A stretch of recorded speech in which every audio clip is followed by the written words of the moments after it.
চলো আজ তোমাদের সাথে পূর্ণিমার সুন্দর একটা সকালের সুন্দর কিছু মুহূর্ত শেয়ার করি।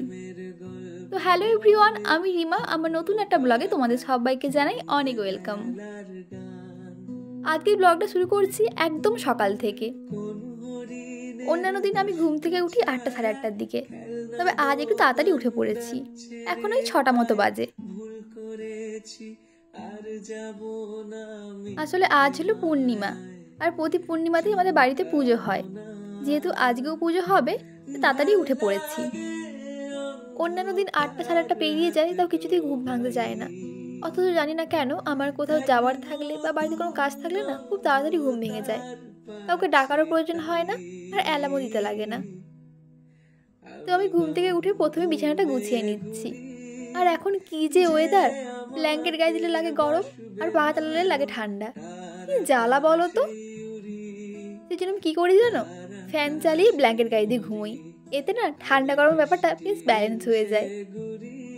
আচ্ছা, তোমরা আর এরকম করো গো? প্লিজ কমেন্টে জানিও একটু। ঘুম থেকে উঠে আমার সুন্দর করে বিছানাটা গুছানো হয়ে গেছে। এবার একটু জল খাবো, দিয়ে যাবো স্নানে। তো স্নানটা সেরে আসি, তারপরে আবার দেখা হচ্ছে। কত বছর ধরে আমার শূন্য স্থান, দূরে গিয়েও বেঁচে থাকার ভান। এই যে চলে এলাম স্নান সেরে। আর আজকে বাড়িতে পুজো বলে নয়, বছরের সবকটা দিনই আমার সকালে স্নান করার অভ্যেস। এই যে এত ঠান্ডা গেল, এই ঠান্ডার মধ্যেও কিন্তু একদিনও আমি সকালে স্নান করা মিস করিনি। শীত গ্রীষ্ম বর্ষা যে ঋতুই হোক না কেন, সকালে আমাকে স্নান করতেই হবে। এটা না আমার এক প্রকার অভ্যাসে দাঁড়িয়ে গেছে।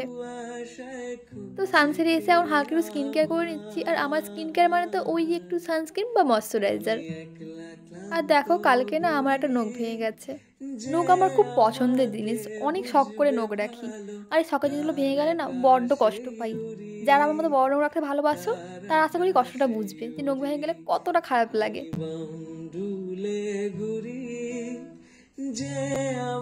সামান্য একটা নখ ভেঙে গেছে বলে আমি কষ্ট পাচ্ছি, অথচ দেখো দিনকে দিন যে আমার চুলগুলো উঠে পুরো টাং পড়ে যাচ্ছে, সেদিকে আমার কোনো হেলকম্পই নেই।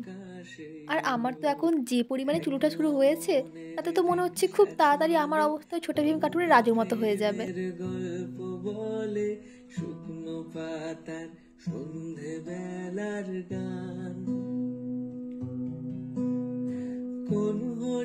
চলে এলাম নিচে, আর এসে এখানে ঠাকুরের বাসনগুলো আমি একটু মুছে নিচ্ছি। বাসনগুলো মা খুব ভালো করে মেজে ধুয়ে দিয়েছে, তো সেগুলোকে আমি এখন শুকনো কাপড় দিয়ে মুছে নিচ্ছি। আসলে কি বলতো, এই কাঁচা পিতলের বাসনে জল লেগে থাকলে না, জলটা শুকনো হয়ে বাসন কাপড়টা দাগ হয়ে যায়, দেখতে খুব বাজে লাগে। তাই বাসনগুলো ধোয়ার সাথে সাথেই একটা শুকনো কাপড় দিয়ে মুছে নিলে সেটা আর হয় না।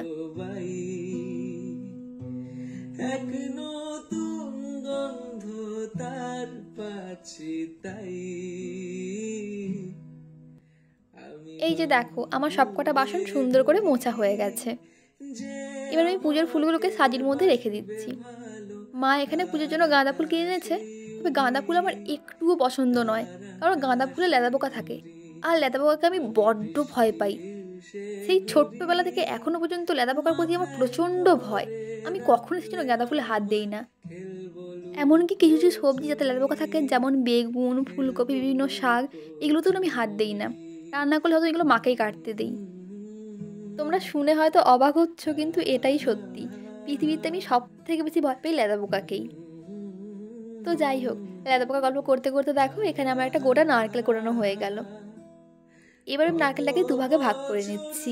যেটা বাটিতে তুলে রাখছি এটা দেবো চিরা প্রসাদে, আর যেটা থালায় রাখছি ওটা দেবো ফলের সাথে। নারকেলটা কোরানোর পর এখন আমি সমস্ত পুজোর ফলগুলো কেটে নিচ্ছি। আমার বাড়িতে কোনো পুজো হলেই বরাবর তার জোগাড় আমিই করি। আর দেখো, আজও তার অন্যথা হলো না, আজকেও সমস্ত পুজোর জোগাড় আমিই করছি। শুধুমাত্র বাসনগুলোই যা মা মেজে দিয়েছে। আসলে পিতল বাসন একটু লেবু দিয়ে বা তেঁতুল দিয়ে একটু ঘষে ঘষে মাজতে হয়, তো এই কাজটা আমি ঠিকঠাক পারি না, এই কাজটা মাই করে দেয় বরাবর।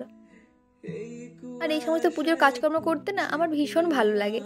বাড়িতে ছোট হোক বা বড়, যে কোনো পুজো হলে বাড়িটা কি সুন্দর একটা পুজো পুজো গন্ধ হয়ে যায়।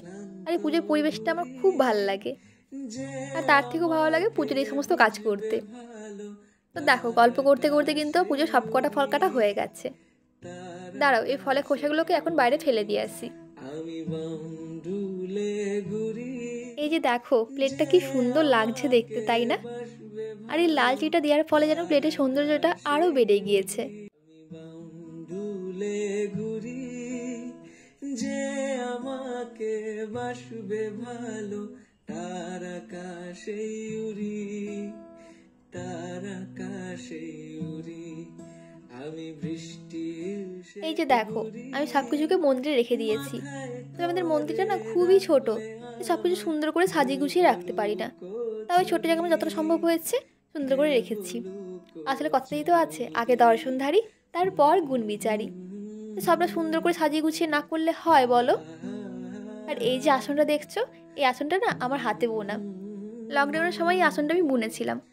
আর এটা সবসময় ঠাকুর ঘরেই থাকে, যে কোনো পুজো আর্চার কাজেই এটা ব্যবহার করা হয়। বছর ধরে আমার শূন্য সব কিছুই তো হলো, এবার চলো ধুনোটা জ্বালিয়ে নিই।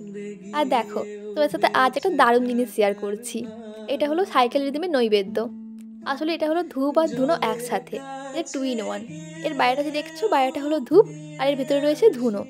কি মারাত্মক সুন্দর গন্ধ এটার, আর ঠিক তেমনই ধোঁয়া। সেই নারকেল ছুবড়ে দিয়ে ধুনো জ্বালালে গোটা ঘর যেমন ধোঁয়ায় ভরে যায়, এতেও কিন্তু ঠিক তেমনই ধোঁয়া হয়। আর তার সাথে অপূর্ব সুন্দর ধুনোর গন্ধ। এগুলো আমি অনলাইন থেকে কিনেছি, তোমরা চাইলে কিনতে পারো, বেশ সুন্দর জিনিস।